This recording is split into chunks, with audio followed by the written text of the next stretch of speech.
Kapag politiko ka, kailangan malaki ang nakaw. Pag napadrino, abay yan kinalabasan Lex Taliones. Pag nagnakaw ka, may kakampi ka. Eto na mga kababayan ko.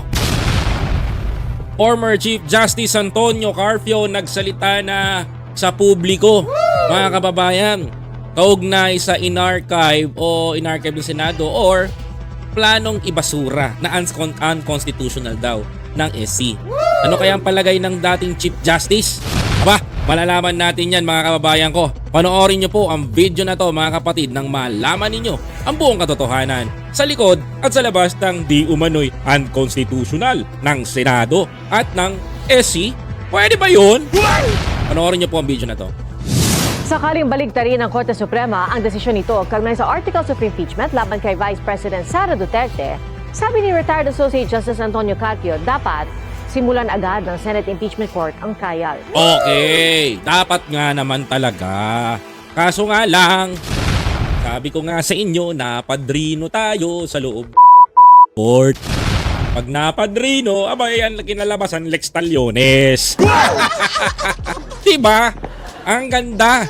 Only in the Philippines, mga kababayan ko. Pag nagnakaw ka, may kakampi ka. Super.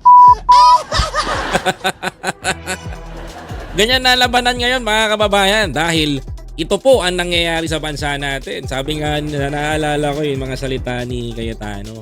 Kapag politiko ka, kailangan malaki ang nakaw. Diba, mga kababayan ko? Alam mo sa totoo lang bago ko ituloy ito, I'm very disappointed sa mga nangyayari ngayon. Noong panahon ni maliit ang nakaw. Yes, mga kababayan ko, maliit ang nakaw. Ang ano naupo si lumaki ang nakaw. Lumaki ang problema.